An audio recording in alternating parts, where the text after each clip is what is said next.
I think it's probably, like he said, probably the hardest 6, 7 months I think I've experienced in my professional life, for sure. I'd never worked harder for anything, and I kept going because I would just not quit. That was not something that was even an option, and luckily for me, it wasn't an option for Chad either.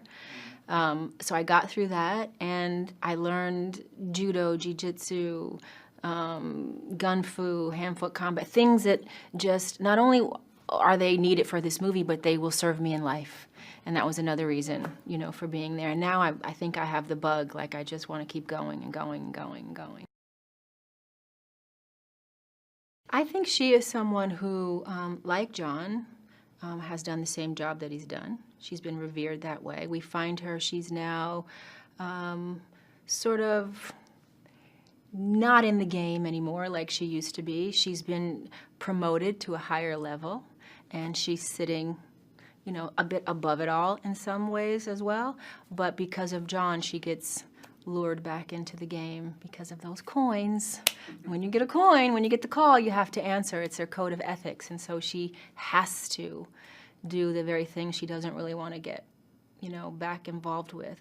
But her daughter is also at stake. So I think Sophia brings a little bit of heart to the movie, a little bit of heart and soul. She represents something real and tangible for, you know, what she's fighting for.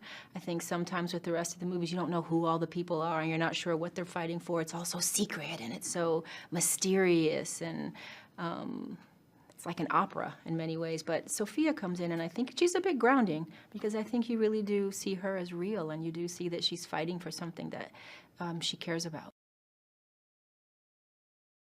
It's stellar. I mean, you don't get to show up and do what he does without having a stellar work ethic. He's determined, he's relentless in his pursuit, he's talented in this area, and he's fearless.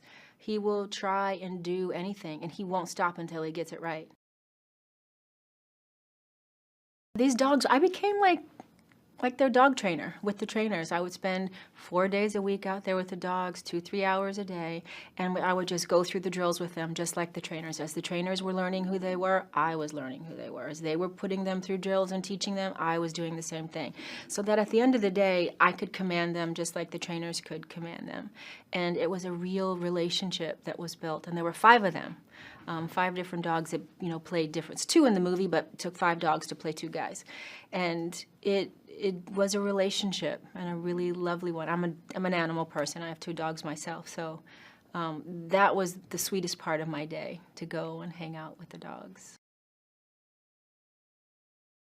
They're going to love what they love about the first 2.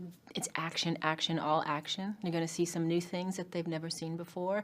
We've got some dogs that fight almost like men, which we've never seen before. And you still have that, you know, mysterious John Wick character. Keanu is so deep, and he's able to play that kind of character. There's that sweet story that's carried on with his dogs, that sort of he and my character Sophia sort of have a moment where that becomes real again, and they connect on that level. And I think you leave feeling like, okay, can't wait for 4.